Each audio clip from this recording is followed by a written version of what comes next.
Muy buenas tardes a todos los asistentes al primer encuentro latinoamericano y del Caribe de Entrenadores de Atletismo 2025 que organiza CEPALAC con el apoyo de la Escuela Nacional del Deporte de Colombia, la Universidad de los Lagos de Chile y la empresa de proyectos deportivos de Chile y un saludo muy especial a todos los 37 participantes que ya han ingresado a la plataforma para estar en el séptimo encuentro de este eh, seminario de entrenadores de Latinoamérica y el Caribe hoy con el entrenador Andrés Chocho, el único suramericano que logró como entrenador medalla de oro en atletismo en los Olímpicos de París. Él también fue atleta olímpico en 4 Olimpiadas, fue atleta mundialista en múltiples eventos en la marcha atlética y estaremos también con la presencia de todos ustedes para atender eh, este séptimo día de, del encuentro, también con el panelista el doctor Santiago Ramos, profesor de la Universidad de Caldas y del Chocó, es presidente de la Liga de Atletismo del Cauca, magíster en metodología de entrenamiento en el énfasis en atletismo en Cuba, fue director técnico de la Federación Colombiana de Atletismo, es decir, tiene un perfil similar al quien tuvimos ayer en una brillante exposición del profesor Juan Luis Carter, que son entrenadores que ascienden al área directiva del atletismo a nivel regional, en el caso de Santiago Ramos, y a nivel nacional como director técnico, y sigue en ese proceso de investigación científica en favor del atletismo. El conversatorio arranca dentro de 2 horas, dentro de 2 minutos, perdón, 2 minutos con Andrés Chocho, y es sobre la vida olímpica alrededor de París 2024, en sus logros, todos los esquemas técnico-deportivos y en lo que tiene que ver con su participación también como atleta y la conjunción de las experiencias de ser un atleta olímpico y mundialista para convertirse en entrenador en este proceso nosotros de construir una mayor profesionalización de el, del profesor deportivo, del entrenador del atletismo, para irrumpir, tener una escalera en ese proceso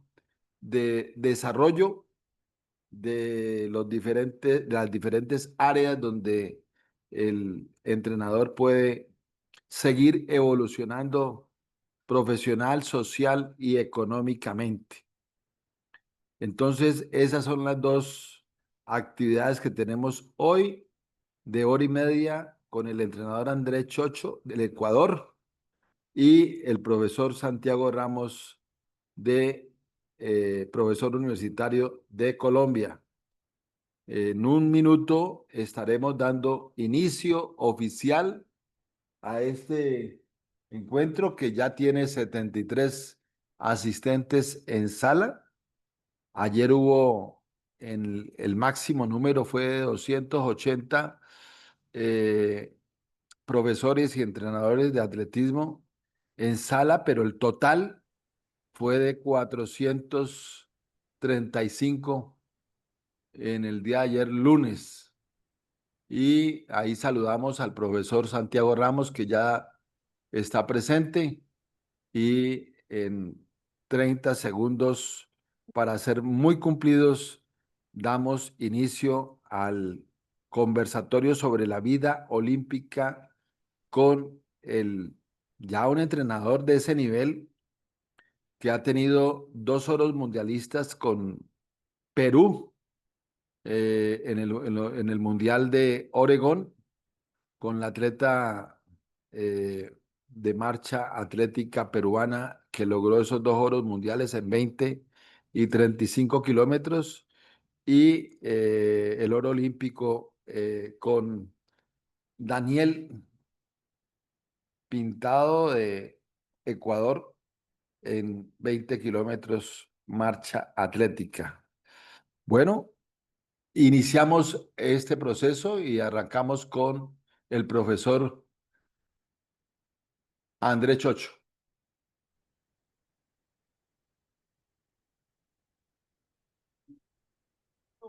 Como es la madrugada, él estaba en este momento en tránsito entre Portugal y España en la madrugada, entonces lo hicimos al mediodía, entonces ya va la grabación similar a lo que hicimos con el presidente de la Real Federación Española, con Raúl Chapado. Adelante, profesor Chocho.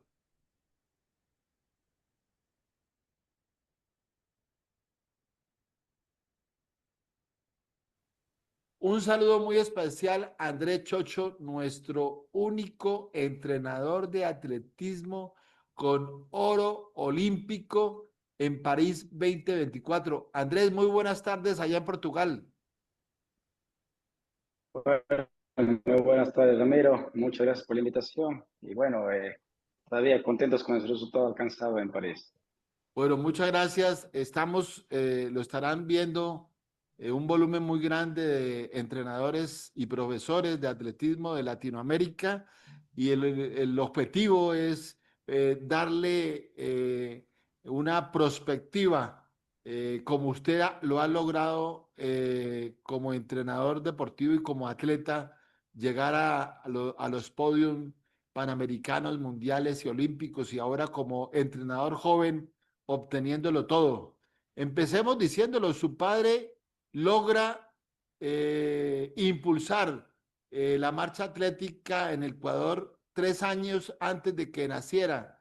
Realmente un gran legado el de su padre alrededor de la construcción de Andrés Chocho como deportista. Yo fui amigo de Luis, lo conocí en muchas eh, ciudades participando en eventos deportivos, vino a Cali en diferentes oportunidades, y Luis pues te formó como atleta y ese legado de entrenador. ¿Qué nos puedes contar al respecto? Bueno, sin lugar a dudas, o sea, mi padre fue el que influyó en todo el deporte. Para mí, siempre, gracias a él, me dediqué al deporte. Después lo vi a esto de una manera, podría decir, profesional, gracias a él. Él hizo que me dedique o me direccionó para ser marchista. Entonces, creo que básicamente todo fue gracias a él. Incluso como anécdota, siempre me decía, vos vas a ser un buen entrenador. Yo decía, no, yo no quiero ser entrenador, yo estoy capacitándome, estoy preparándome para mejorar mi planificación. Y en realidad nunca fue mi objetivo dedicarme a futuro a ser entrenador, no por nada, sino era porque estaba tan preocupado de mí, pero luego creo que una cosa llevó a la otra, y en mi caso el hecho de prepararme para mejorar mi planificación y empezar la planificación de una atleta brasilera, de Erika Sena, entonces hizo que de a poco me vaya gustando todo esto de la dirección técnica, y bueno, luego con todos los atletas que trabajaron con él. Bueno, un reconocimiento grande a Luis Chocho por tantas cosas por el deporte en Sudamérica y en Latinoamérica. Andrés, 3 Olimpiadas, muchos mundiales, panamericanos, oro, todo esto, todo este kilometraje hoy te tiene como uno de los mejores entrenadores del mundo en marcha atlética, porque muestra a el oro con Daniel Pintado y el oro en olímpicos y los oros mundialistas con Kimberly García. indudablemente un palmarés para usted estar tan joven, muy importante. ¿Qué nos cuenta al respecto de ese kilometraje para llegar a ser uno de los mejores entrenadores del mundo? Muchas gracias, Rodrigo, por la referencia. Y bueno, creo que fueron 4 Juegos Olímpicos, 9 campeonatos mundiales y algunas campeonatos del mundo de marcha. Y bueno, creo que la experiencia que se adquirió entre todos estos años en la carrera de élite que intenté hacer, está intentando con todas las herramientas que teníamos, batallar con los mejores del mundo, queriendo estar cada vez cerca de ellos, pelear con ellos, hizo que intente adquirir conocimiento por todos lados en realidad y eso hizo que luego a futuro quizás todo eso lo he aprendido, primero lo pude transmitir a Erika para intentar alcanzar los mejores resultados con ella, conseguimos 2 medallas mundiales y bueno, luego a la vez justo iniciaron todos mis atletas, Daniel Pintado, primero vino Kimberly, luego vino César Rodríguez junto con ella y luego Daniel Pintado en un par de días luego y bueno, se formó un gran equipo en realidad donde creo que todos aportaron, hicieron su mejor esfuerzo y cada uno en realidad motivó viendo el resultado y el trabajo de otro y creo que tener un gran equipo donde todos se tienen mucha confianza, eso facilita mucho las cosas. Andrés, hablemos de su oro olímpico con Daniel Pintado. ¿Cuál fue el enfoque principal en ese, digamos, entrenamiento, en esa preparación de Daniel Pintado? Bueno, con Daniel Pintado básicamente se hizo un plan macro a 3 años, eso fue el plan central que teníamos con él desde cuando reiniciamos un trabajo en el año 2021.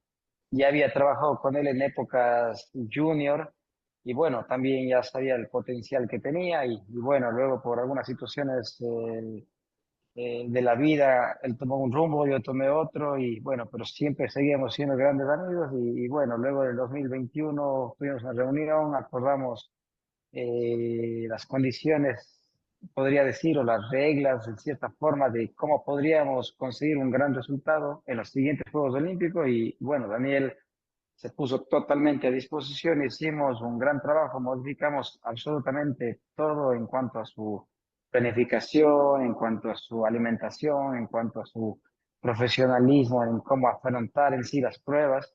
Y en realidad creo que cada año se pudo ver un Daniel Pintado muy diferente, iba evolucionando año a año. Primero ya fue competitivo en el Mundial de Eugene, fue cuarto y quinto lugar en la vida mundial, en, tanto en 20 y 35, eso ya daba a ver la calidad que tenía. El año siguiente mostró alguna mejoría mayor y luego cuando llegamos al 2023 consiguió un subtítulo mundial en 35 kilómetros y un séptimo lugar, algo agridulce que no nos gustó tanto en la prueba de 20, pero fue cuando pasó ese mundial, analizamos muchas cosas, evaluando siempre cada prueba, es que nos dábamos cuenta de lo cerca que estaba eh, la pelea por las medallas. Y bueno, creo que todo básicamente ya estaba estructurado hacia pelear por una medalla, sabíamos que iba a ser una prueba muy, muy cerrada.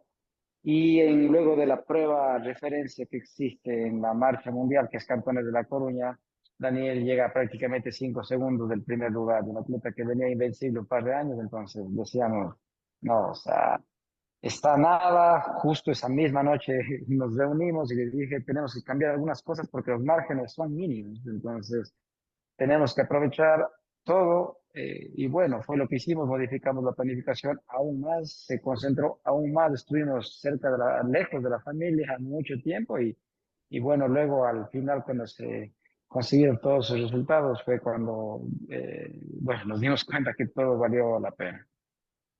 ¿Cómo enfrenta Andrés la presión de una final olímpica en lo que tiene que ver con la preparación física y mental de tus atletas? Yo creo que también eso nos ayuda mucho a tener un grupo que era en realidad de cierta forma homogéneo en cuanto a nivel y de muy alto nivel a la vez. Por ejemplo, en las chicas teníamos a la vez Kimberly García, Teníamos en el mismo grupo Erika Sena, las dos fueron medallistas, por ejemplo, en el Mundial de Turquía, algo inédito también, dos atletas de mi grupo que sean medallistas en el mismo campeonato del mundo. Y luego en los varones teníamos un atleta de 1 hora 18:25 que es César Rodríguez, con una evolución increíble. Y Daniel, en realidad, también ya mostrando marcas por debajo de 1:18. Entonces era un nivel competitivo que ellos sabían que no podían descuidar ni dejar nada al azar, ya que tenían un atleta que posiblemente podría ser su rival entrenando junto a ellos. Entonces creo que ese roce competitivo, saber cómo se puede medir diariamente, tener la confianza total del trabajo que se está haciendo, hace que se sientan confiados y viendo obviamente la evolución que tienen año a año, de que puedan en realidad enfrentar a los mejores del mundo, estar al nivel de ellos e intentar ser ellos los mejores del mundo. Daniel, Andrés, perdón, es muy importante que conozcan los entrenadores cómo compartes alguna estrategia que tú en el entrenamiento que haya sido clave en la preparación de París 2024.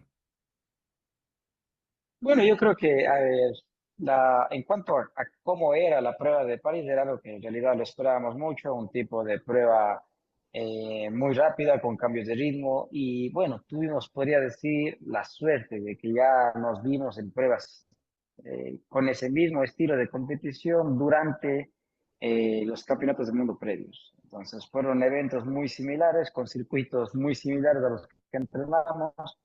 Entonces, eso hizo que podamos prepararlo de la mejor manera posible, haciendo una adaptación al calor, que era lo que en realidad se necesitaba para esa prueba, y creo que fue lo que hizo la diferencia, que los atletas puedan llegar en realidad en una muy buena forma, pero poder demostrar ese día, que fue el 1 de agosto, cuánto habían entrenado, y creo que en el caso específico de Daniel, llegar a una muy buena forma, poder estar todo el tiempo en contacto con de la prueba, tener control sobre la prueba y bueno, estar listo para su ataque. Creo que en muchas entrevistas lo dijo, teníamos como unas 5 o 6 velocidades, usábamos la quinta y el resto estaba la sexta, que prácticamente teníamos eso definida la estrategia para él y fue lo que exactamente lo hizo y en realidad aún así estando planificado, es increíble cuando llega a suceder.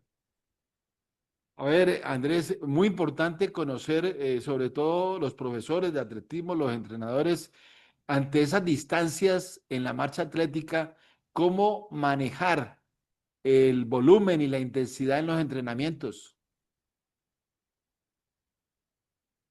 Bueno, en nuestro caso, en realidad, yo hago un trabajo totalmente individual, va a una planificación hacia cada atleta, conociendo básicamente el trabajo previo que ha hecho cada uno de ellos. Todos a veces vienen de escuelas distintas, han tenido distintos tipos de estructura en sus categorías menores, juveniles. Entonces, analizando con ellos básicamente cómo fue su planificación, intentamos darle algún tipo de variación a todo eso. Y bueno, es cuando empezamos en realidad a jugar con todo esto, de lo que es la intensidad y el volumen, ¿no? Y bueno, dándole las cargas exactas a cada uno de ellos. En el caso de Daniel fue algo distinto porque trabajó conmigo en las categorías menores y juniors. Entonces, cuando él deja de trabajar algunos años dentro de nuestro equipo, básicamente ya era mayor, pero bueno, su estructura, o sea, sus condiciones y todo ya teníamos claro desde cuando fue el inicio de su carrera.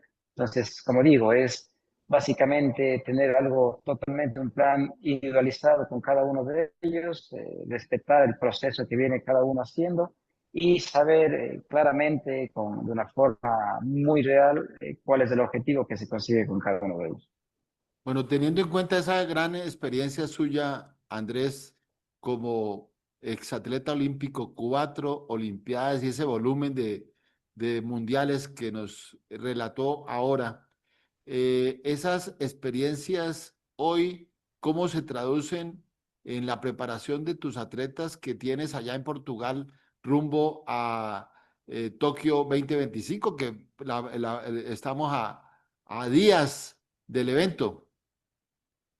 Sí, bueno, para Tokio en realidad creo que, y para todos los eventos siempre sale a reducir toda la experiencia adquirida y bueno, es donde en realidad muchas de las estrategias, en especial en estas pruebas ahora, con estos climas que tenemos, en Asia, por ejemplo, tenemos que usar mucho lo que es la baja de temperatura atleta, cuidar, siempre mantener su temperatura en un estado óptimo para que pueda mantener un buen desarrollo del evento. Y creo que básicamente a la vez de todo esto, cada vez preocuparnos aquí en mejorar su forma física cada vez más, en prepararnos para un ritmo de prueba y una estrategia que estamos preparando para cada uno de ellos. Y básicamente ahora, bueno, me encuentro en Portugal con Kimberly García y Paula Torres. Entonces, básicamente es una estrategia con las dos que se está armando, las dos se encuentran muy bien, preparando de la mejor manera y bueno, evolucionando, intentando tener su mejor versión de cara a lo que será el Mundial de Tokio en un clima muy complicado. Andrés, uno de los temas bien complejos fue en Tokio 2021, los Olímpicos, la temperatura allá en Sapporo. Usted ahora va a ser septiembre, un mes después de lo que fue en los Olímpicos. ¿Qué proyecta frente a a la temperatura ahora en este Mundial de septiembre 2025 en Tokio? Bueno, desde que se dio la sede hace algunos años que sería en Tokio, entonces básicamente intentamos seguir todo lo que, cómo serían las condiciones de en este periodo del año y bueno, se espera una temperatura, podría decir, para todos los latinos, sí va a estar muy caliente en realidad y muy húmedo en realidad. Y bueno, algunos de los atletas que trabajan conmigo y otros necesitamos algún tipo de trabajo extra de todo lo que es aclimatación y trabajo en calor, y es lo que en realidad buscamos entrenando en Europa. En realidad en nuestros países, bueno, y hablando en Ecuador, siendo claro, es en realidad algo complicado encontrar este clima donde podamos encontrar las mismas condiciones de preparación que tenemos en Europa. El clima probablemente le podemos encontrar, pero las condiciones de entrenamiento con ese clima son muy difíciles. Entonces, gracias a, bueno, a apoyo de todas las entidades, se puede realizar este tipo de campamentos y bueno, intentamos que lleguen las mejores condiciones y puedan expresar sus resultados. Bueno, usted tiene un atleta oro olímpico. ¿Qué papel juega la tecnología y el análisis de datos en la preparación de Daniel Pintado? No, total, total. O sea, creo que con Daniel se maneja mucha información. En realidad, eso es algo, podría decir, casi interminable hasta donde queramos en realidad seguir evolucionando. Se maneja oscilaciones verticales, se maneja cómo va su temperatura corporal, pulsaciones, ritmos, velocidades, amplitudes de paso. Entonces son en realidad muchas variables que tenemos que irlas controlando en una prueba tan técnica como es la marcha. Y bueno, me imagino también que en las otras pruebas del atletismo existen muchas métricas que podrán ser medibles y creo que eso es lo que le hace complejo al atletismo, ser un deporte tan variado y bueno, que necesita mucho análisis. En mí en especial se trabajó en realidad, creo que intentando minimizar cualquier cosa que podía ser un impedimento de su resultado y creo que eso fue lo que lo conseguimos de la perfección en París. Y en cuanto a la recuperación y prevención de lesiones después de un evento tan complejo como fue la final olímpica París 2024 y ahora la que va a tener en Tokio, ¿cuál ese plan para reducir lesiones y sobre todo un proceso de prevención de lesiones?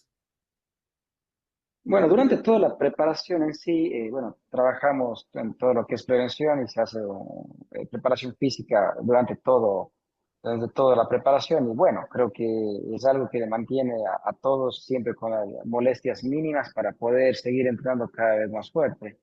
Lo que sí a veces viene es luego del evento intentar recuperarse lo máximo posible porque a veces tenemos otros eventos dependiendo del área. Por ejemplo, en nuestro caso tendremos Juegos Bolivarianos después de un par de meses.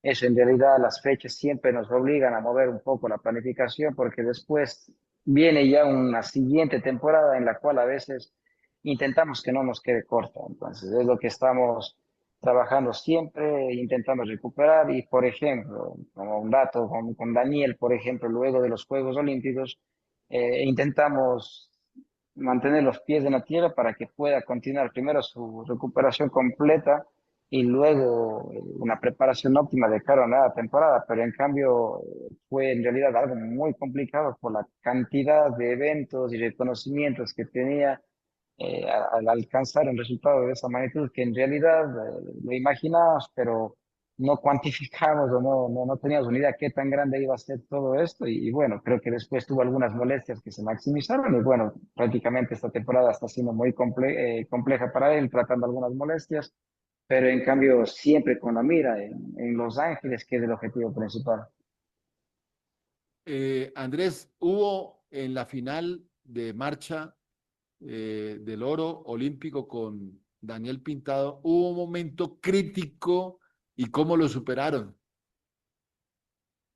Bueno, yo creo que con Daniel, bueno, además de ser mi atleta ya algunos años previos y en estos últimos 3 años, creo que teníamos en realidad tenemos mucha confianza. Eso hace que tengamos en realidad a veces no uno, sino muchos momentos críticos y muchos de esos también a veces se basan por estar lejos de la familia.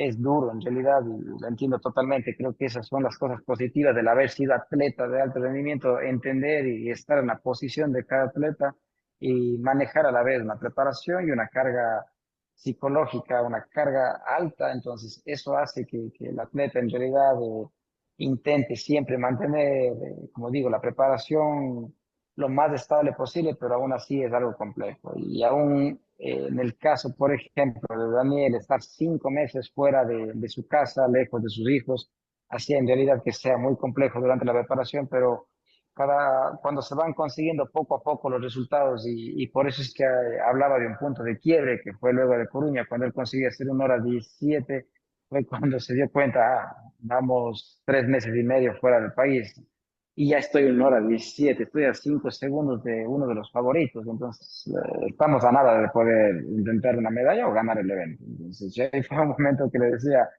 ya no estamos buscando pelear una medalla, estamos queriendo ganar los Juegos Olímpicos. Entonces, para eso necesitamos otro periodo adicional que queríamos realizar en Europa. Y bueno, fue un momento quizás uno de los críticos de los cuales tuve la apertura total de él y bueno, la confianza en la que decía.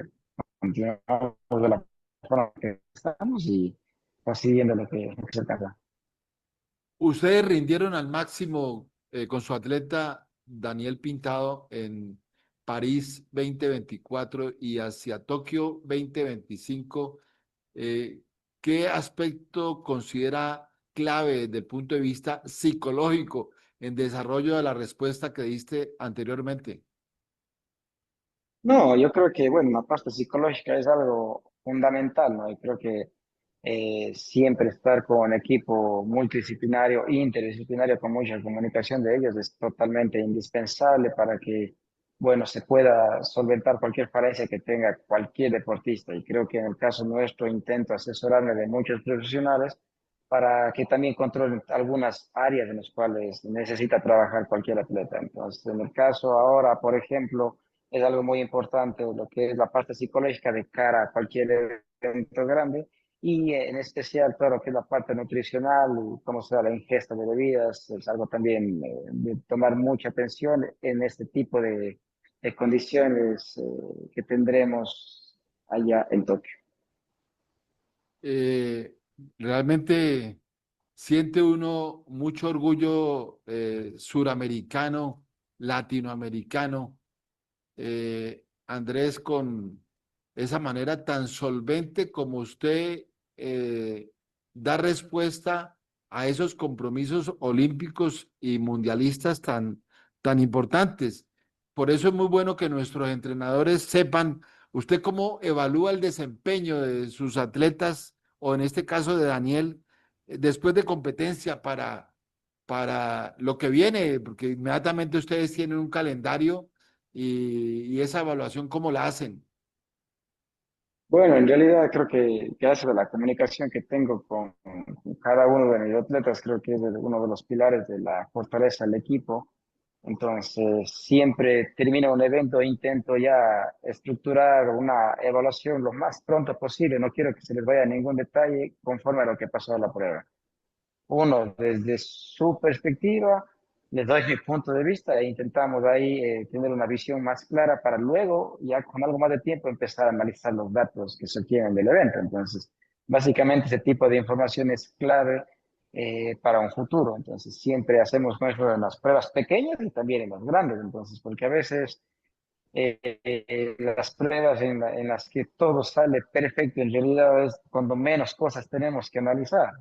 Y a veces en las pruebas en realidad muy complicadas es donde, en realidad es donde tenemos que buscar hasta las cosas mínimas para intentar obtener un mejor rendimiento, intentar entender qué es lo que pasó con cada uno de ellos, por qué no consiguió un resultado esperado, qué puede haber cambiado o no durante la prueba. Son cosas que quizás no lo podemos cambiar, pero lo deberíamos analizar sí o sí para tener en cuenta y futuras participaciones. Andrés, ¿qué recomendación le daría a usted o le da a usted a los marchistas jóvenes que aspiran a esos logros de ser medallista olímpico y medallista mundial? Bueno, yo creo que el mayor consejo para todos los chicos es que tengan claro qué es lo que están buscando, que tengan claro cuál es su objetivo y que en base a eso, en realidad, vean que todo lo que van encaminando y que trabajando, entrenando y en todo alrededor de su vida vaya encaminado a conseguir ese objetivo. Entonces, yo creo que eso puede cambiar la forma de pensar a todos los chicos, en la forma en la que estudian y descansan, en la forma que luego de entrenar o alimentarse va a modificarles totalmente algo, teniendo claro básicamente cuál es su objetivo y a dónde quieren llegar. Yo creo que el área sudamericana, latinoamericana es un área con muchísimo talento, tenemos gente con potencial increíble en todas las pruebas, entonces creo que lo que deberíamos de estructurar todo eso mejor, darles un enfoque distinto a cada uno de los atletas en las categorías menores y juveniles. Y yo creo que el atletismo va a ir cambiando para bien en el aspecto del latinoamericano. Antes de la última pregunta, Andrés, veamos esa final olímpica de París 2024, un cortico de 50 segundos, por favor. Vamos con la última pregunta, Andrés. Hablábamos al comienzo de Luis Chocho, su padre. Es el gran legado técnico que usted recuerda que hoy lo tiene indudablemente, repito, con admiración latinoamericana, suramericana. Lo tiene como uno de los mejores entrenadores de marcha atlética del mundo. ¿Qué legado técnico usted recuerda de su padre Luis Chocho que formó? Y aquí en esta entrevista que le hicimos a Jefferson Pérez el jueves pasado, en este mismo encuentro de entrenadores, hacía ese reconocimiento precisamente a tu padre. Entonces, cuéntanos, Andrés, ese punto técnico que para ti nunca se te va a olvidar. No, yo creo que, a ver, el sentido de sacrificio, dedicación, de esfuerzo, de concentración que me inculcó mi padre siempre es algo único en realidad. Entonces, creo que básicamente el legado antes que técnico fue un aspecto profesional, de disciplinario y todo que hizo enmarcar en una forma distinta todo el deporte para mí. Entonces creo que las vidas que él pudo tocar durante su etapa de entrenador fueron muchas, ¿no? Creo que existen muchos atletas, marchistas, corredores que se vieron eh, y con toda su motivación, dedicación, el profesionalismo que le ponía y bueno, y en realidad el coraje que nos intentaba transmitir para colocarlo tanto en las pruebas como en los entrenamientos. Creo que es algo fundamental en cuanto creo que a muchos nos hizo ver de forma distinta todo lo que es la marcha y el deporte en sí y bueno, creo que básicamente eso hizo que yo llegue a ser el entrenador que soy o así del atleta que llegue a ser y bueno, creo que eh, totalmente orgulloso de todo el rol que tomó mi padre en el desarrollo de la marcha sudamericana, latinoamericana y mundial. Veamos en un minuto esa final de París 2024 que ustedes indudablemente lograron ese oro olímpico en favor de Latinoamérica, de Sudamérica, de Ecuador con Daniel Pintado.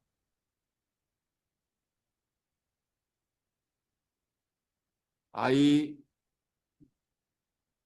vemos el avance de la competencia y el circuito en París con la Torre Eiffel en el fondo. ¿Qué nos puedes comentar ahí en ese momento, Andrés? No, en realidad justo estaba en esa curva. Y bueno, en realidad era algo, como digo, indescriptible. Ya debe ser innumerables veces que veo estas imágenes y me brotan lágrimas porque es algo indescriptible. Como digo, uno puede planificarlo, puede incluso visualizarlo, que es una de las herramientas que también usamos mucho, pero cuando llega a pasar todo, en realidad se cristaliza toda esa planificación, toda esa dedicación, todo ese esfuerzo. En realidad es algo, creo que indescriptible, como digo, no tengo palabras, ¿no? Y para poder describir todo lo que vivimos ese día. Y bueno, en el caso mío, está justo ahí el abrazo con Daniel, en realidad, en el cual casi no necesitamos ni decir muchas palabras al comienzo, porque ya creo que teníamos claro todo eso. Y bueno, después incluso nos dimos un segundo abrazo donde ya pudimos en realidad expresar algo. Y bueno, lo anecdótico es eso, saber en realidad la gratitud que tuve con un atleta en el que creo que pudimos aportar todo lo que ha adquirido en estos años y que puede alcanzar un resultado de esa magnitud, es algo que también me llena de mucho orgullo. ¿Lloró en algún momento de ese logro, el más importante en su vida como entrenador, en ese oro olímpico, Andrés? No, totalmente, sí, yo creo que soy un hombre muy sentimental en ese aspecto, siempre le digo a mis atletas, yo vivo sus resultados como si yo los estuviera realizando por lo que fui atleta, en realidad. Creo que eh, tuve muchos momentos en realidad que tuve ese tipo de sentimiento. El primero de ellos me pasó en el año en 2016 con América, al entrarme que fue medalla de bronce. Después, durante algunos años, podría decir que ya no lo tuvimos tan claro en ese sentimiento y se revivó otra vez el año 2022 con los dos títulos mundiales de Kimberly en Eugene. En realidad fue, creo que, algo que cambió totalmente el panorama y creo que lo que fue lo que nos hizo creer a todo el equipo qué tan fuerte se estaba convirtiendo. Y luego empezaron a ver uno a uno los resultados, otra vez también en las medallas que me había referido en Turquía, tener un oro y un bronce en el mismo evento con Perú y Brasil también fue algo que sin duda iba a brotar unas lágrimas y bueno, las medallas mundiales de los chicos en Budapest fueron dos medallas también ahí, la plata de Kimberly en 35 y la plata de Daniel en 35. Y bueno, fue algo para terminar allá en París, donde en realidad, como digo, fue indescriptible estar en ese momento ahí y tenerlo tan claro como era la prueba. Creo que es una de las cosas que he podido comentar con gente cercana, que cuando faltaban aproximadamente 3 a 4 kilómetros, yo ya tenía claro que Daniel iba a ganar la prueba. Eh, Había competido con los chicos que estaban ahí rivalizando con él, sabía exactamente cómo estaban y también sabía cómo estaba Daniel. Entonces, creo que eso ya nos volvía aún más especial la prueba, saber que puede ganar y que solo era de esperar que pase aproximadamente 15 minutos para la consecución de un objetivo y esperar que en realidad nada pase, porque en realidad a veces cosas no tenemos el control, Dios sabe por qué las hace y bueno, en especial me pasó con Erika en los Juegos Olímpicos de Tokio, teníamos una medalla de plata o de bronce que estábamos a básicamente 100 metros y tuvo un pin line cuando era una atleta que no había sido descalificada en todos los últimos ciclos olímpicos. Entonces, son cosas que a veces a uno le quedan marcadas y creo que quiere esperar hasta el último para poderlas festejar. Finalmente, Andrés, usted se ha preparado con su equipo en Portugal, van a Madrid, a España, y de ahí, ¿qué día viajan a Tokio? ¿Ya alguien vio el recorrido? ¿Usted viajó a Tokio a ver el recorrido, etcétera, etcétera? ¿Qué nos puede decir en esos aspectos finales para concretamente al pueblo ecuatoriano? Bueno, en realidad no hemos tenido la oportunidad de viajar a conocer el circuito. Lo que tenemos claro es totalmente la experiencia adquirida en eventos tanto en Japón mismo en otros eventos, en Sapporo, en Tokio también estuvimos algo de tiempo y bueno, gracias a ahora la tecnología podemos prácticamente ver cómo está toda la estructura del circuito gracias a Google Earth y bueno, creo que es terminar esta preparación ahora en Río Mayor y bueno, son 15 años que realizamos campamentos ya aquí y bueno, luego desplazarnos, como digo, el día 5 de septiembre hacia Tokio, en realidad minimizar algo de lo que será el jet lag. Y bueno, luego de eso creo que solo ya solo afinar un par de cosas de cara a lo que será el campeonato. Bueno, nuestro reconocimiento y gratitud y la verdad, Andrés, estamos muy felices con todo ese modelo olímpico y mundialistas que tú has formado en tu vida como atleta y como entrenador. Entonces, mucho éxito en Tokio y estaremos allá acompañándote a tu presidente Manuel Bravo, al presidente electo Jefferson Pérez y todas las directivas olímpicas y mundialistas federativas del Ecuador. Muchas gracias, Andrés. Muchas gracias, Ramiro, y bueno, muchas gracias también por toda esa oportunidad que pueden brindar a todos los entrenadores de Sudamérica para poder tener todas estas charlas y capacitaciones. Gracias a ustedes. Adiós, gracias. Hasta luego. Gracias.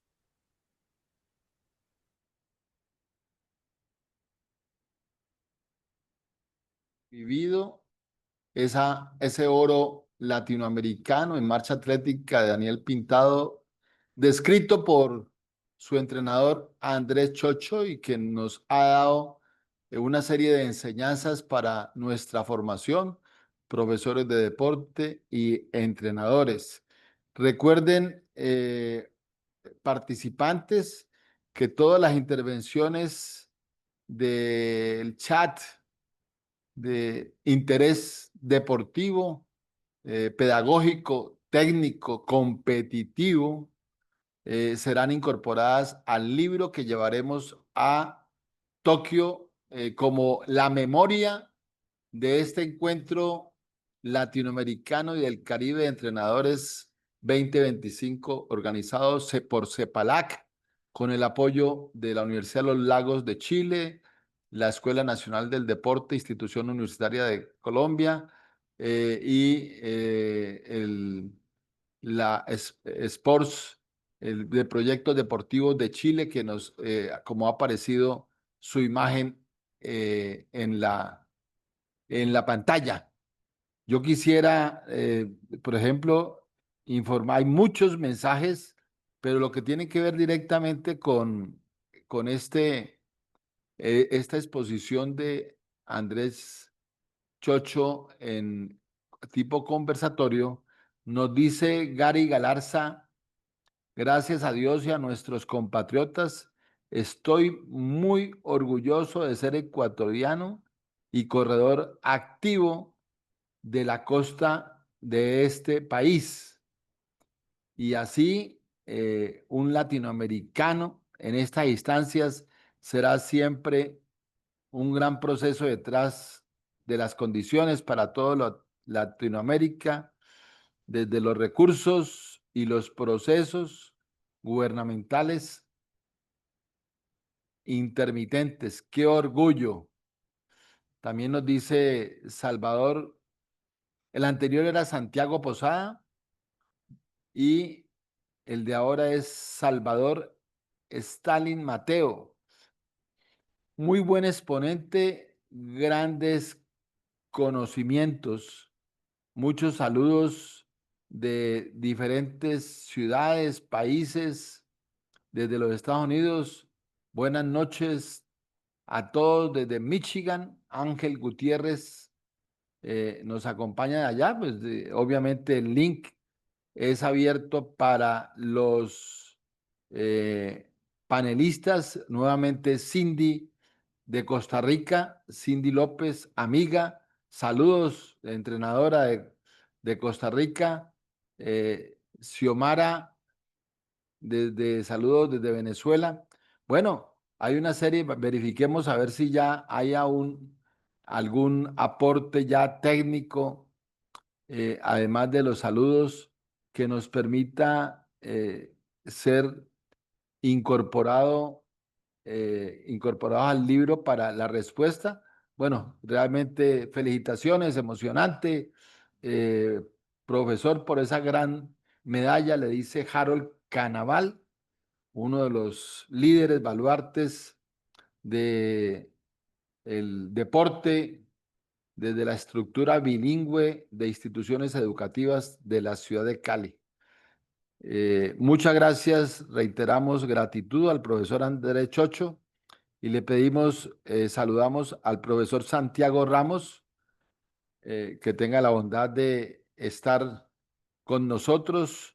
Santiago, ahí está, es Santiago Ramos, es amigo personal mío. Los dos hicimos la revolución del atletismo colombiano en 1989. Nos salimos varias instituciones regionales de la Federación Colombiana de Atletismo y creamos nuestro propio evento Grand Prix colombiano de atletismo. Luego fue el Grand Prix acompañado por los antioqueños, por Julio Roberto Gómez, por Santander. Santiago representaba a Cundinamarca, nosotros representamos al Valle del Cauca y Valle y Antioquia, pues indudablemente tenían un posicionamiento muy grande en el deporte y eso originó, permitió que nosotros releváramos en el corto plazo las directivas de la Federación Colombiana de Atletismo, saliéndonos de allí, dejándolos de esa manera sin buen nivel competitivo en los eventos nacionales y concertamos una nueva directiva donde entró Ciro Solano Hurtado, hoy presidente de la Asociación Panamericana de Atletismo, a esa a la federación de ese entonces.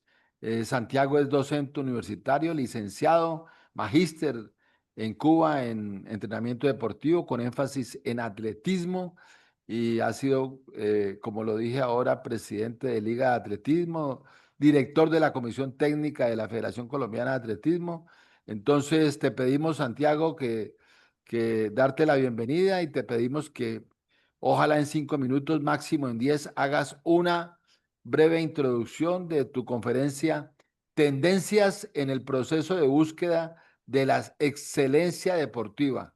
Quiero decirles que esta conferencia, dentro de lo que hemos visto en las 7 jornadas, es protagonista de nuevos elementos sobre la industria del deporte, sobre el papel de los entrenadores, sobre el concepto y las fases de lo que es el talento deportivo y ante todo los errores comunes que se cometen en el proceso de formación y enfoques en la validación actual que se hace en el atletismo competitivo. Ahora sí, Santiago, muchas gracias, muy buenas tardes. Gracias a usted, Ramiro. Buenas tardes, ¿me escuchan? Perfecto. Bueno, me alegra mucho. Muchas gracias, felicitaciones por la organización, a las entidades que están vinculadas y a todos los colegas que nos acompañan esta noche. Rápidamente, entonces voy a tratar de meter en unos 10 minutos algo que ha preparado mi Santiago, equipo. si te acercas Bueno, vamos por aquí cerquita mejor. Bueno, sigamos. ¿De qué vamos a hablar? Rápidamente vamos a mirar de cuál deporte estamos hablando, entender en qué, cómo se inscribe el deporte asociado de alto rendimiento en la industria del entretenimiento, cuál considero yo que debería ser el papel, nuestro papel en este proceso, algo del concepto de talento, las fases en su búsqueda, los errores más frecuentes que se cometen y unas perspectivas de desarrollo. En primer lugar, estamos hablando del deporte de alto rendimiento, o sea, cuando hablamos de detectar, de buscar talentos, no hablamos de educación física, ni deporte formativo, ni deporte para la salud, ni para la recreación, no. Hablamos de alimentar la industria del deporte, que es una industria que mueve miles de millones de dólares por todo el mundo, todo el tiempo. O sea, aquí estamos hablando de una profesionalización. Los deportistas de alto rendimiento son profesionales del deporte y como tal deben ser remunerados por su trabajo. Además, entendiendo que es un trabajo muy exigente al cual muy pocos llegan, que además la vida útil, la vida profesional es más bien limitada en función pues de las curvas biológicas, el envejecimiento, etcétera, que además está plagada de peligros, de lesiones, de sobreentrenamiento, de fracasos, etcétera, etcétera. En la industria del deporte, pues hay unas ganancias enormes. Uno se pone a mirar lo que ganan los grandes deportistas. Pues yo el otro día me puse a hacer cuenta, necesitaba trabajar como 700 años, algo así, para ganar lo que ganaba Messi en un año. Las apuestas es otro fenómeno muy importante en la industria del deporte, la mayoría de las cuales son ilegales y son las que más plata mueven, lamentablemente. La estructura jerárquica del deporte, desde el Comité Olímpico para abajo y CONS para abajo, es una estructura cerrada, muy jerarquizada, que no pocas veces ha sido cuestionada por mucha corrupción, muchos errores en el manejo. Entonces, estos entes supranacionales que acordémonos, por ejemplo, cuántas veces nos han puesto en calzas prietas que porque la FIFA exige que el estadio tiene que estar no sé cómo y si sé cuándo para un campeonato internacional y que si no nos desafilian, y eso es terrible, o sea, la gente le tiene más miedo a eso, a que no sé, a que Petro siga en el poder. La corrupción en el deporte es muy grande en todos los niveles, lamentablemente muchas veces forzada por el mismo negocio de las apuestas. Y entonces la gobernanza del deporte pues está muy cuestionada. Hay una organización muy importante que llama Play the Game. Los invito a que la busquen y miren todo lo que plantean allí. ¿Cuál creo yo que es nuestro papel? Yo creo que América Latina y el Caribe es una cantera de talentos muy importantes. Tenemos una gran biodiversidad. Tenemos gente para todo. Mire que tenemos gente, por ejemplo, para los deportes de resistencia, pues los aeróbicos oxidativos, como la marcha, como el ciclismo por etapas, en las pruebas de fondo en atletismo, el triatlón, el patinaje. Ha demostrado reiteradamente que tiene un potencial enorme, pero también obviamente para las pruebas de fuerza-velocidad, pues empezando por hablar de Jamaica en las pruebas de velocidad que ha reinado prácticamente durante muchos años.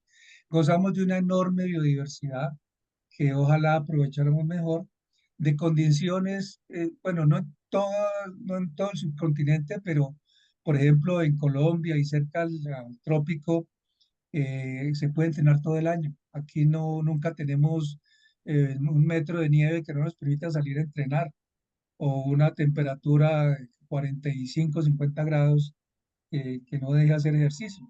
No, son condiciones más o menos amables que nos permiten un poquito más de continuidad. Hay una gran resonancia social, o sea, a la gente le interesa mucho el deporte, le importa mucho, mucha gente, de hecho, fuera de su trabajo y su familia y sus necesidades básicas, de lo único que habla es de fútbol y de otros pocos deportes. Y el comercio de deportistas, quería mencionarlo porque pues esto tiene unos antecedentes desde por allá alguna vez encontré un libro, creo que de Píndaro, de 600 y pico de años antes de Cristo, en los Juegos Olímpicos de la Antigüedad, ya hubo un primer caso de transhumancia deportiva. O sea que los deportistas en general tienen derecho a ir a donde mejores condiciones les ofrezcan. ¿Qué es un talento deportivo? Este concepto es uno de muchos que hay, me gusta bastante, el de Erwin Hahn. Dice, es una aptitud acentuada en una dirección, primer elemento, superando la media normal, segundo elemento, la normalidad, que aún no está del todo desarrollada. O sea, no digamos que un James Rodríguez es un talento, no, fue talento hace 20 años, actualmente es un deportista de alto rendimiento. Bueno, no sé. Por talento deportivo se entiende la disposición por encima de lo normal de poder y querer.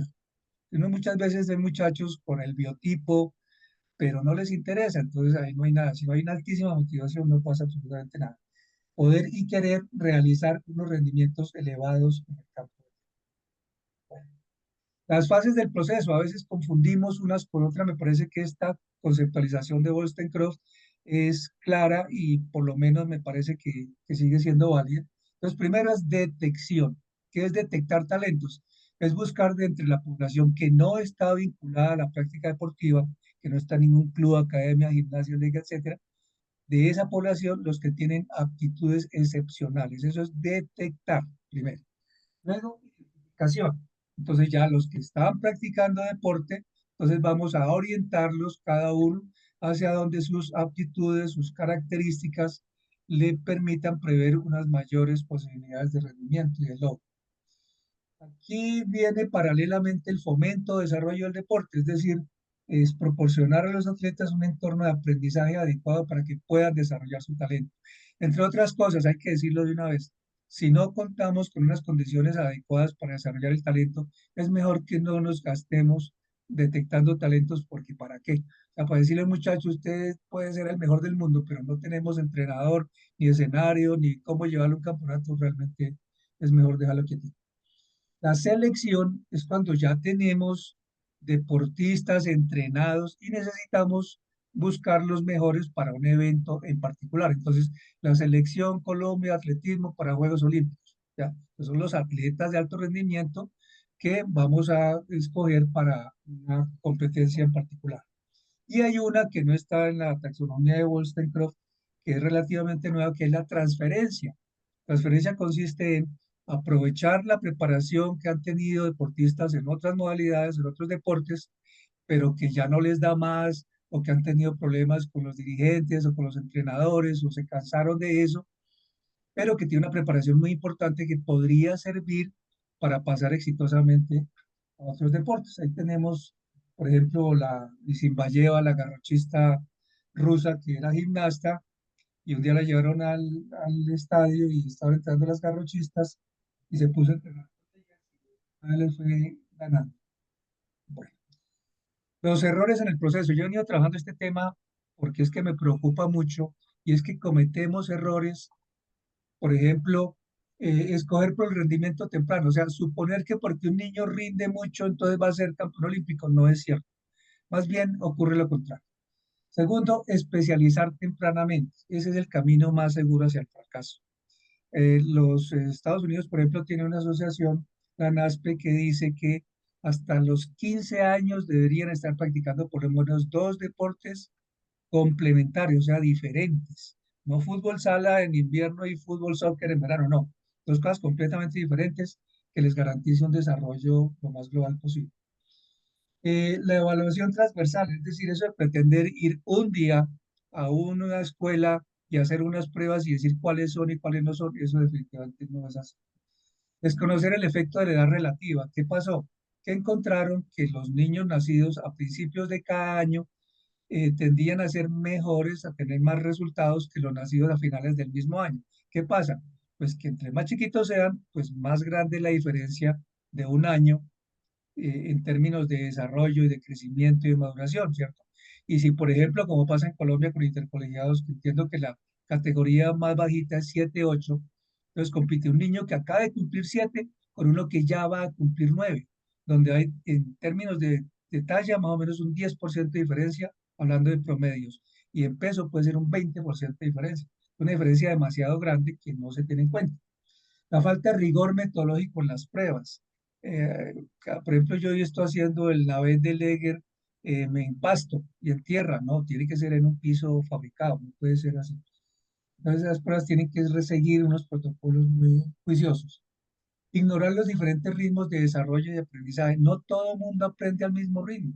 Bueno, también no todo el mundo llega al mismo nivel, pero hay gente que se demora un poco más, pero finalmente llega a la perfección, así como otros que lo aprenden muy rápidamente. Confundir talento con entrenamiento, esto es muy frecuente. Nos llega un niño o vamos a hacer pruebas a una escuela y el peladito ahí que gana en todo y es una barbaridad, pero cuando nos ponemos a averiguar en la vida resulta que, es que ese niño lleva 5 años entrenando. Entonces, obvio que ese efecto no de talento, sino de entrenamiento. Los sesgos del evaluador, los entrenadores solemos tener sesgos como por ejemplo que si tiene la pinta pues de pies a cabeza con Adidas y todo, uy, este debe ser muy bueno. O que porque es negrito y vamos a seleccionar para velocidad, uy, este tiene que ser un tremendo velocista, etcétera, ¿cierto? En fútbol, por ejemplo, se ha encontrado que los seleccionadores suelen escoger aquellos que juegan, que tienen un estilo de juego más parecido al del mismo seleccionado. Y olvidar que la composición del rendimiento, mostrarles aquí esta diapo, va cambiando con el nivel. Aquí tenemos la importancia de cada ejercicio para el resultado del lanzamiento de disco a la izquierda para un lanzador de 40 a 45 metros y a la derecha 60 a 65. Entonces, si miramos los diferentes ejercicios, lo que aporta cada ejercicio al rendimiento va cambiando mucho. O sea que uno no puede pensar que las mismas pruebas o los mismos ejercicios tengan la misma importancia a lo largo de todo el proceso de desarrollo del talento. Bueno, ya vamos acabando. Las perspectivas, ¿qué hay que hacer? Pruebas actuariales, es decir, ya no más ojo de buen cubero, ya no más el seleccionador de fútbol con su planilla y hay que poner a los niños a jugar 15 minutos y este es bueno y este es bueno. No, eso no es así. Tienen que ser pruebas objetivas, cuantificables, o sea, con métodos actuariales, o sea, eso con cifras, con normas de selección, etc. Segundo, tiene que ser seguimiento. Eso de ir un día y decir quién sirve y quién no sirve es un tremendo error. Hay que hacer seguimiento durante por lo menos unos 3 a 6 meses para que los niños realmente tengan la posibilidad de mostrar su talento. En ese sentido, el profesor de educación física podría jugar un papel muy importante que normalmente no lo hace. Educación física escolar, fundamental. O sea, necesita una buena educación física, sería como la medida global más importante. Especialización tardía, o sea, dejarlos madurar, que hagan mucha cosa, que tengan una buena alfabetización deportiva, muchas experiencias motrices, excepto en los deportes de precisión y arte competitivo, donde sí se ha encontrado que la famosa ley de las 10.000 horas se puede cumplir. Y una caracterización multidisciplinaria, o sea, necesitamos evaluar muchas características dentro de muchos factores para tratar de mejorar la predicción, porque la predicción realmente ha estado muy bajita en los procedimientos que se vienen utilizando actualmente. Y sigue siendo válido maximizar la base de selección, o sea, que la base de selección sea supremamente amplia, que haya muchos niños que entren al proceso, tener garantizadas condiciones para el fomento, o sea, si no tenemos dónde recibirlos, con buen entrenador, con escenarios, con materiales, no tiene mucho sentido. Entender que esto es un negocio, que tenga visión de negocio, que haya una gestión empresarial. Estamos es formando el relevo de los deportistas de alto rendimiento que van a alimentar esa industria tan millonaria. Educación integral, a veces se nos olvida educar a la persona, nos dedicamos solamente a lo físico, a lo técnico, y no educamos a la persona, que además cuando a veces llegan a la fama no saben manejar eso, no saben manejar el dinero y se enloquecen y pierden el rumbo fácilmente. Proyección a largo plazo, ya pensemos que cuando empezamos estamos hablando por lo menos a procesos de 10 12 años. Y otra cosa importante para terminar, negociar los intereses del deportista con los requerimientos del deporte. Es decir, una de las causas más importantes del abandono de la práctica deportiva es que deja de ser atractivo para los muchachos, ya se vuelve demasiado exigente la competencia, no tienen tiempo para estar con los amigos, es decir, ya deja de responder a sus expectativas y entonces por eso tenemos alrededor de los 14 años a nivel mundial el abandono del deporte. Listo, Ramiro, qué carrerón. Bueno, muchas gracias, profesor Santiago Ramos. Ahí lo tienen, pues, amigos, profesores, maestros, entrenadores del atletismo latinoamericano del Caribe, la posición técnica, deportiva, científica, tecnológica del profesor Santiago Ramos, que habla con precisión en áreas que ninguno de nuestros panelistas ha tocado, y esa es la importancia de, de que cada conferencista tiene unos aspectos muy importantes para enriquecer nuestro desarrollo profesional, como valga la pena. En cada conferencista estrella de los que hemos tenido, hay una frase que nos sirve mucho, y hablo la posición del entrenador, del maestro, y nos enseñó, nos mandó un mensaje a los dirigentes, Emperatriz González, cuando nos dijo: hay que profesionalizarse. Y nosotros en Latinoamérica necesitamos que la dirigencia deportiva se profesionalice más en el desarrollo organizacional de sus empresas, que son, como lo habla Santiago Ramos, la industria del deporte. Pero también decía Emperatriz a los entrenadores: hay que profesionalizarse. Yo leía salarios en diferentes países de Latinoamérica, quien es licenciado, quien tiene especialización, quien tiene magíster, que tiene un doctorado en X, Y, Z, genera unos niveles económicos y de posicionamiento profesional, digámoslo, alto. Veía en dólares, estamos hablando en el área latinoamericana de un poquito más de $4.000 para el doctor, y los profesionales del deporte, como los profesionales de la salud, como todos los profesionales, tenemos el derecho también a otras actividades alternas. Entonces el médico opera y el médico enseña, el profesor enseña y el profesor tiene equipo, trabaja con una universidad X, trabaja con una investigación ya en un centro de alto rendimiento, etcétera, en un colegio calificado como...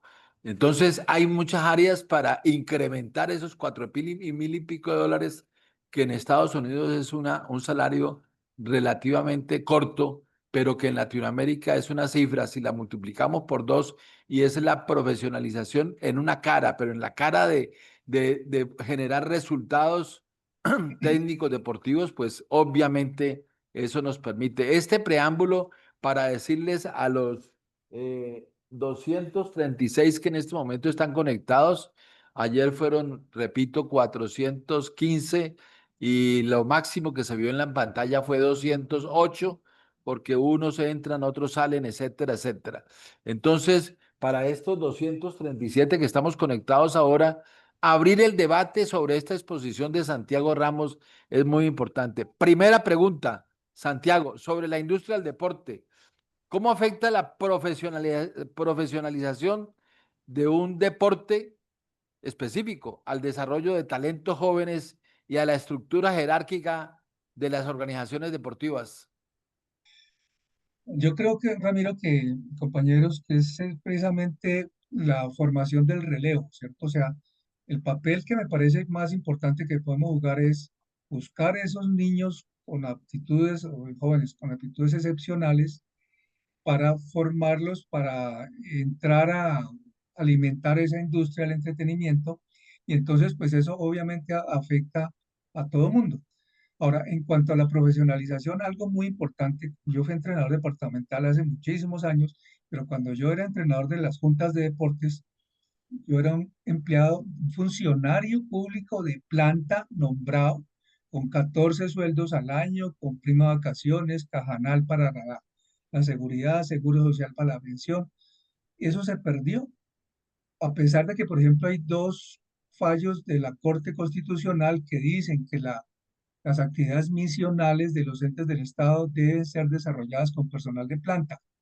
Y va uno a mirar en cuáles entes departamentales hay entrenadores, recreacionistas, profesores de educación física de planta.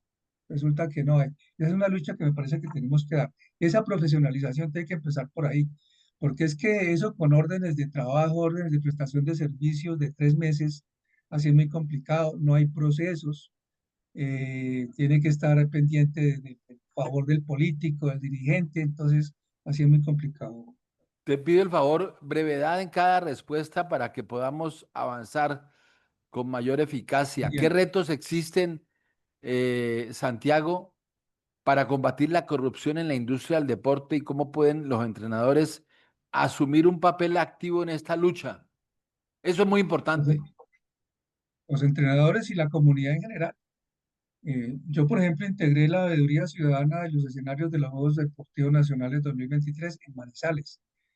Y teníamos al lado Contraloría, Personería, Procuraduría, ¿cierto? Y estuvimos haciendo un control permanente de las obras, nos reuníamos periódicamente, miramos la ejecución física, la ejecución presupuestal, o sea, pendientes de eso. Yo creo que las veedurías ciudadanas son importantes. Cualquier persona simplemente tiene que ir a la personería municipal, inscribirse para hacer una veeduría de los recursos públicos del deporte. Eso yo creo que tenemos que asumir nosotros esa tarea. Ahora, si somos empleados de la misma Secretaría Departamental, pues no podemos, pero busquemos algún padre de familia, alguien que nos colabore con eso, porque yo creo que esa puede ser parte de la solución. Bueno, yo lo digo de mi lado para que esta respuesta se complemente, porque es muy importante que este encuentro toque estos temas álgidos.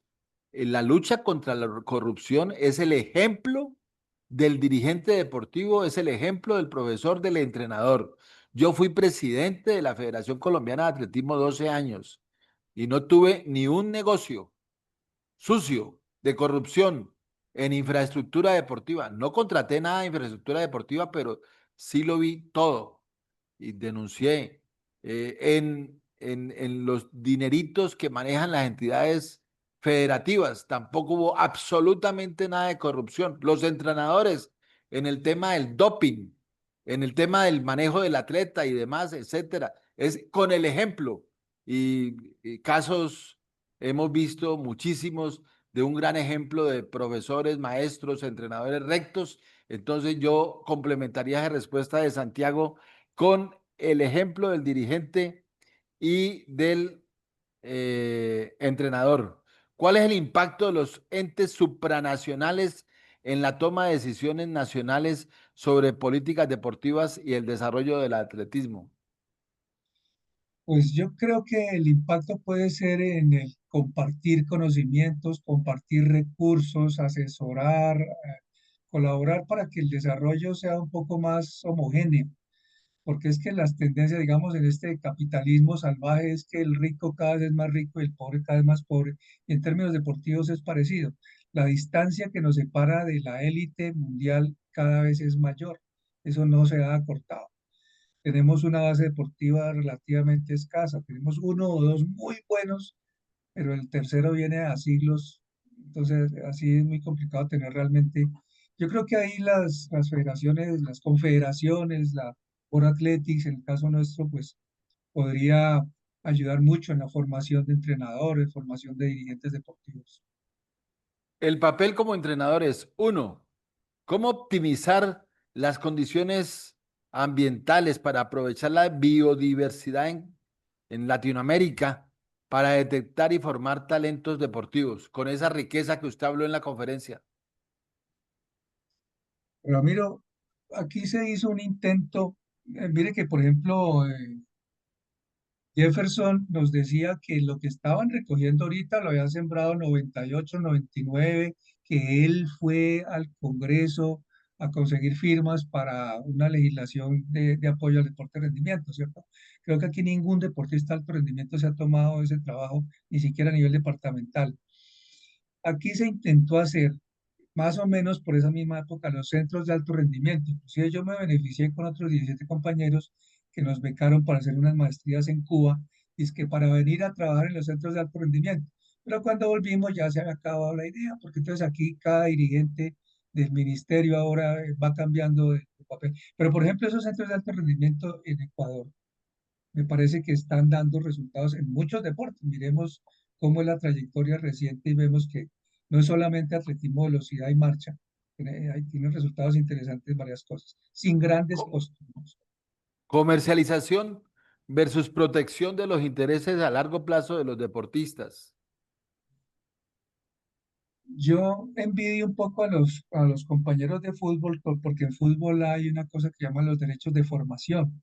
Entonces, quiere decir que cada que hay una transacción económica por un jugador, al club que lo formó le llega allá su paladita y eso le ayuda para formar nuevos deportistas. Ojalá en atletismo lográramos implementar algo así, ¿no? Es decir, que se respete, por ejemplo, la inversión que hacen los departamentos en formar deportistas, después llega cualquiera y se los lleva. Y eso de pronto podría ser también un poquito la solución para el problema de recursos.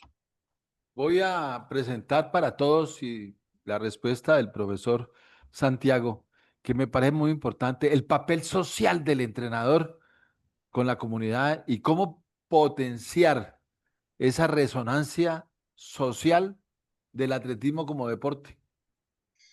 Vea, uno no puede hacer deporte eh, colegial sin los maestros. No puede hacer deporte infantil sin los padres de familia. Yo creo que ahí tenemos que trabajar un poquito más y eso en unión obviamente con los dirigentes. Es decir, necesitamos meter a los padres de familia en el paseo, o sea, que ellos conozcan la propuesta pedagógica, la propuesta metodológica de lo que les estamos ofreciendo, que colaboren en algunas cosas, pero que no se metan en lo que no se tienen que meter. Y yo creo que con ese apoyo pues ya estamos empezando a impactar, porque es que tenemos que recordar algo que dice la ley 115, ¿no? La Ley General de Educación. La educación es responsabilidad de la familia, de la escuela, hablando de escuela hasta la universidad, y de la sociedad. O sea, entre todos tenemos que educar. Y yo creo que ese papel social lo podemos hacer básicamente por ese lado. Bueno, profesor, crece la participación en el chat, precisando la excelente conferencia del profesor Santiago Ramos y algunas preguntas que afortunadamente el tiempo nos permite pasar a ellas. Sobre el concepto y las fases del talento deportivo, profesor Santiago, eh, la primera pregunta es la definición de talento deportivo. ¿Cómo diferenciamos entre talento natural y resultados positivos producto de un entrenamiento sistemático, ya de un plan? Es muy complicado, así me la tiro al ángulo. O sea, eso así a ojito es muy difícil. Toca averiguar en la vida a los pelados que llegan. O sea, usted ha practicado, en dónde, cuánto tiempo lleva practicando, cuántas veces a la semana, cuántas horas ha competido. O sea, toda esa historia hay que averiguarla, porque pues uno le toma el tiempo en una carrera de 20 metros o de resistencia y es mucho mejor que los otros, pero hasta ahí uno no sabe si realmente es un talento o es que está entrenando. Eso me parece que es complicado de saber. Y el problema es que entre más entrenado esté, pues más cerca está de agotar su capacidad de adaptación, que eso es limitado. Durante la fase de detección de talentos, ¿cómo podemos mejorar la fase de predicción del rendimiento para evitar sesgos y errores que comprometen la selección de atletas? Esto ya expusiste algo, pero con precisión que nos respondas esta inquietud, profesor. Sí, yo creo que evitando los sesgos, o sea, el sesgo es como cuando uno se carga para un lado, ¿no? Ahí tiene un sesgo a la derecha, ¿cierto? Entonces, evitando esos sesgos, podemos hacer una selección más objetiva. Entonces, ¿cuáles son los sesgos? Por ejemplo, no dejarse impresionar por el que llegó con toda la pinta en puro Nike, o el negrito para la velocidad, sí. Entonces, esas cosas, por ejemplo, hay que tratar de eliminarlas. Por eso la idea es utilizar mediciones objetivas en la mayor cantidad posible de factores y características, subrayo, decisivas para el rendimiento en cada modalidad y en cada deporte. Porque eso tiene que ser por deporte, es decir, buscar talentos para el deporte así en general, eso no existe. O tenemos que buscar talentos para salto alto, talentos para voleibol, allá con el profesor Carnaval, ¿cierto? Eso es lo que tenemos que hacer. Y tenemos que saber entonces exactamente cuáles son las características decisivas para rendir en ese deporte y buscarlas, pero teniendo en cuenta que la ecuación del rendimiento en las primeras fases difiere del rendimiento o del alto rendimiento. O sea, digamos, usted puede tener un equipo campeón de fútbol intercolegiado infantil a punta de físico, ¿sí? Tiene un físico impresionante, agobian a los adversarios y los llenan, pero con eso no basta en el alto rendimiento. El alto rendimiento tiene que tener de todo en un altísimo nivel.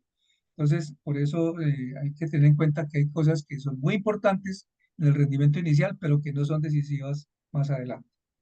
Para asegurar un crecimiento integral del atleta en desarrollo, los aspectos psicológicos y socioafectivos que usted precisa, ¿cuáles son?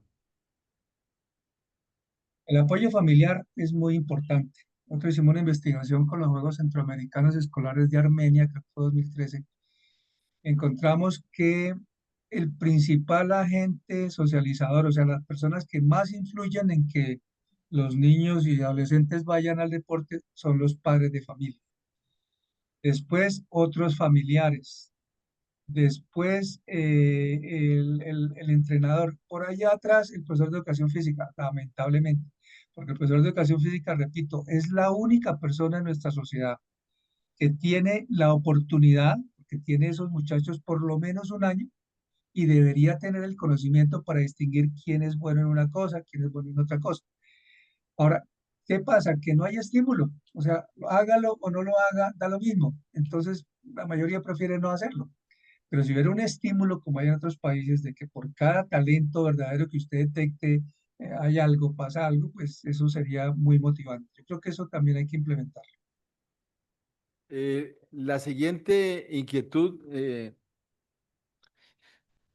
perdón, sobre especialización temprana, ¿qué puede afectar negativamente el desarrollo deportivo y cuáles son las mejores alternativas eh, a seguir en la manera de la especialización temprana? Pues eso ya está supremamente estudiado. Hay un libro muy bonito que llama El niño y el deporte de Marc Durán, editorial País 1972, imagínense, ya de historia patria. Él dice, el rendimiento no predice el rendimiento. Yo siempre traigo esa frase entre comillas. O sea, el hecho de que un niño rinda no quiere decir que va a rendir como adulto. Entonces, si el niño rinde porque lo especializamos prematuramente, eso es lo peor que uno puede hacer con miras al rendimiento. Ahora, hay excepciones. Cada usted me dice, no, pero es que mire a Nadal con una raqueta a los 4 años. Sí, Nadal. Y bueno, uno de fútbol, Iniesta también a los 5 años con el balón de fútbol.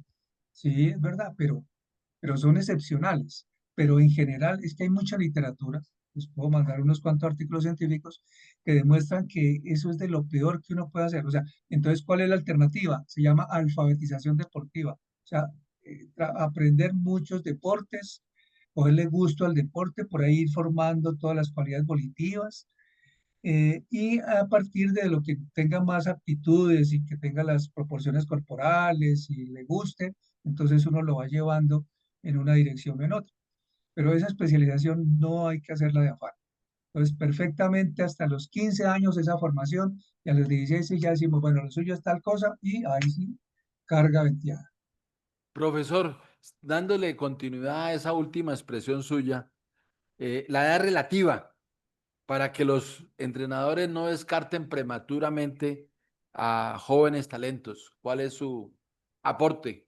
No, simplemente tenemos que tener en cuenta que este tiene 9 años, pero este tiene 9,5, este tiene 9,9, entonces es distinto el momento de su desarrollo y entonces es lógico que el que tiene 9,9 sea más alto, corra más, etcétera, que el que tiene 9,0 años. Entonces es simplemente tener en cuenta eso. O sea, y lo otro ideal sería ya cuando vamos a hacer baremos para evaluar, digamos, las capacidades pues que no lo hiciéramos simplemente por años, sino por lo menos por semestres y ojalá por trimestre. Es decir, que la puntuación para uno de 9 y un trimestre sea distinta a la de 9,5, a la de 9 y 3 trimestres. ¿Sí? O sea, que sea más desmenuzadito. A ver, profesor, en este segmento final, ¿cómo evitar los sesgos personales? Ya lo ha dicho algo durante el proceso de evaluación y selección, pues, de atletas. Pues no, sí, ya lo dijimos. Pues lo primero es este tipo de cosas, ¿cierto? O sea, capacitarse, ¿sí? O sea, conocer cuáles son los sesgos en los que puede uno incurrir como entrenador y tratar conscientemente de evitarlos. Es decir, si yo soy seleccionador de fútbol y yo sé que tengo la tendencia a escoger los que juegan más parecido a como yo juego, o sea, el que maneja el balón y levanta la cara y mira dónde hace el pase, y entonces yo normalmente, o sea, mi naturaleza me lleva a seleccionar los que juegan así, pero yo ya sé que ese es un sesgo, entonces trato de evitarlo. Antes de la última pregunta, quiero hacer un reconocimiento delante de estos 229 participantes que están en este momento.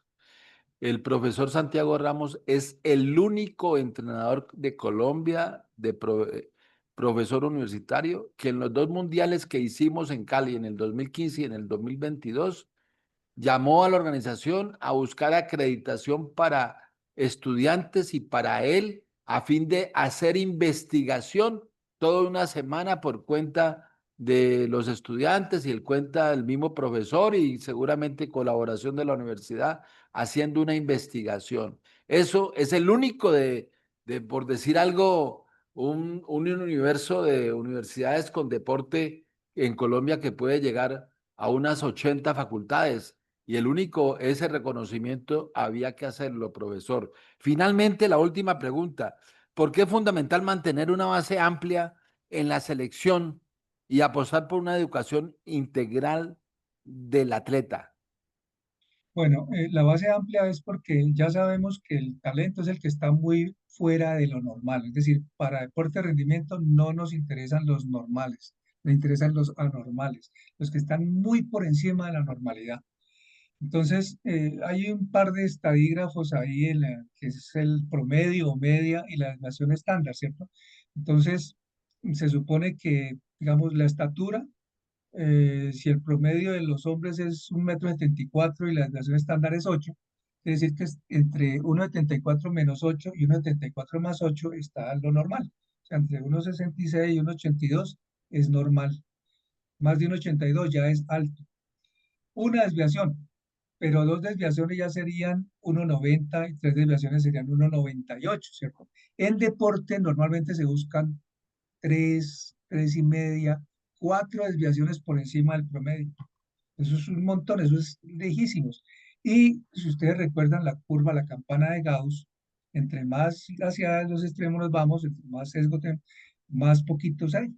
Entonces, más o menos tres desviaciones es el 0,01% de la población. Entonces, por eso necesitamos una base muy amplia, porque es que son muy poquiticos los verdaderos talentos.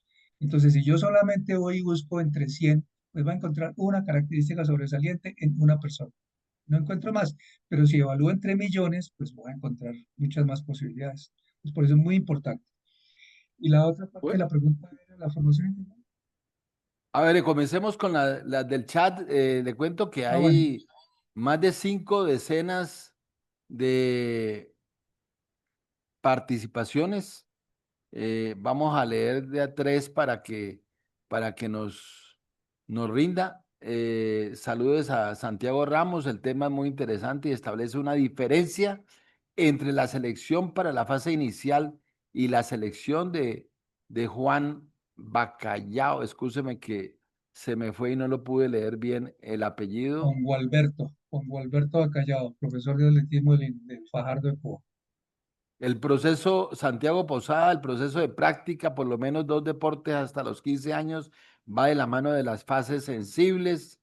Eh, sí, Bacallao Ramos.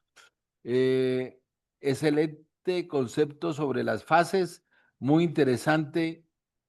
Los errores que citas, los problemas de la formación cuando lo que se está instruyendo y más bien desarrollando capacidades y lastimosamente los valores de no se están tomando en cuenta. Gary Galarza nos decía y se me perdió, es que son muchísimos. Todos, dice Said González, todos no aprendemos el mismo nivel ni todos tenemos el talento en las mismas pruebas. Es importante detectar talento. Eh, ahora sí, Gary Galarza, cómo orientar al atleta en la concientización de el buen manejo de sus recursos económicos ganados durante su trayectoria deportiva en un mundo cambiante de hoy en el día. Haga estos comentarios, profesor, y ahora leemos otros. Gracias. Adelante. Bueno, complicado, pero bueno. En cuanto al tema de las fases sensitivas y esto, hay un criterio relativamente nuevo que se llama el pico de velocidad de talla, o sea, el momento en que más aumenta la talla alrededor de la pubertad. Obviamente que a 0 a 1 año crece más que en cualquier otro momento. Después vuelve a haber otra acelerada y alrededor de eso, y eso hay que determinarlo individualmente, es que se están formulando ahora las fases sensitivas. O sea, no las estadísticas globales o paramétricas de cuánto hacen los niños en cada prueba, en cada edad, sino buscar el pico de velocidad de talla para cada uno, porque ya se sabe que más o menos hay un cierto espacio de tiempo antes y después de ese momento en el que se desarrollan las capacidades. Bueno, eso daría para una charla adicional cuando quieran para profundizar en ese tema. Ahora, es lo del diferente nivel de aprendizaje, niveles de desarrollo. Hay montones de ejemplos en la literatura deportiva de gente que se demoró muchísimo, de gente que empezó tardísimo y sin embargo llegaron al alto rendimiento. Entonces, los ritmos son individuales. La idea es que si la genética es correcta, y no hemos hablado de la genética, si los genes están ahí, cuando se estimulan, resultan, ¿cierto? Entonces, eso tiene toda la razón. Y finalmente, en cuanto a es un proceso de educación para el manejo de la fama y del dinero. Es que cuando la gente tiene fama y dinero, tiene muchos amigos que van a goterearle y después cuando le acaba la plata, pues ya lo dejan solito. Entonces es un proceso educativo, hay que educar a la gente para eso y para el retiro deportivo. Hay gente que cree que nunca se va a acabar las rodillas y va a seguir corriendo toda la vida. No, la vida deportiva es limitada, la gente tiene que entender que tiene que retirarse y que es mejor retirarse cuando todavía tiene algo de prestigio que cuando ya empieza a perder y a llegar de último, que ya nadie lo quiere voltear a mirar. Bueno, nos dice, ese sí nos toca a nosotros responder con la venia del profesor Santiago Ramos. Ángel Álvarez González, ¿va a haber alguna maestría en enseñanza del entrenamiento atlético? Nosotros hoy nos comunicamos con la Escuela Nacional del Deporte, institución universitaria, y con la Universidad de los Lagos de Chile a raíz de las magistrales intervenciones ayer de los profesores Carter de Chile y el profesor García de Colombia. Y allí le decimos a los rectores que nosotros como CEPALAC, Centro de Pensamiento Deportivo, queremos colocar todos los contactos internacionales, olímpicos y mundialistas en el Comité Olímpico Internacional y en World Athletics para que estas universidades, eh, haciendo una especie de joint venture, logren ofrecer en el corto plazo una maestría. El corto plazo obviamente ya es 2026 y en el mediano plazo arrancar en este énfasis del atletismo y del fútbol en investigación científica, arrancar para que podamos tener en un lapso de 3 a 5 años el doctorado, de tal manera que, pero en la estrategia de CEPALAC es buscar a través de la industria colaborativa, industria deportiva, la masificación de másters en estos énfasis de dos deportes que son muy sencillos, el atletismo, y muy popular el fútbol, desarrollarlo de una manera precisa, en la unión de lo que queremos, educación y deporte, de academia, atletismo, en este caso con fútbol, con la experiencia de la universidad, de la Escuela Nacional del Deporte en el fútbol, que ha sido talentosa en la profesionalización de entrenadores que han servido a muchas selecciones de Latinoamérica, y de esta manera llegar al doctorado con una fortaleza de gente bien formada y muy globalizado. El bilingüismo, no nos lo dijo, pero nos lo dio a entender. El éxito de Emperatriz González en los Estados Unidos precisamente requiere el inglés. Es fundamental para el desarrollo de un deporte como tiempos y marcas como es el nuestro. Bueno, eso lo estaremos trabajando y hace parte de nuestra tarea, que ya llevaremos a Tokio, que llevaremos para que esto se haga realidad a más tardar en el mes de noviembre, con motivo de los 100 años del deporte en Colombia. Y estaba buscando dos comentarios muy importantes que los vi por aquí, y que puede ilustrar mucho a los presentes, y poder tener esa definición del máster gratuito. Es lo que dice la industria colaborativa a través de la industria deportiva. Es lo que nosotros pretendemos desarrollar masivamente para que se califiquen. Eh, Nos decía, mm,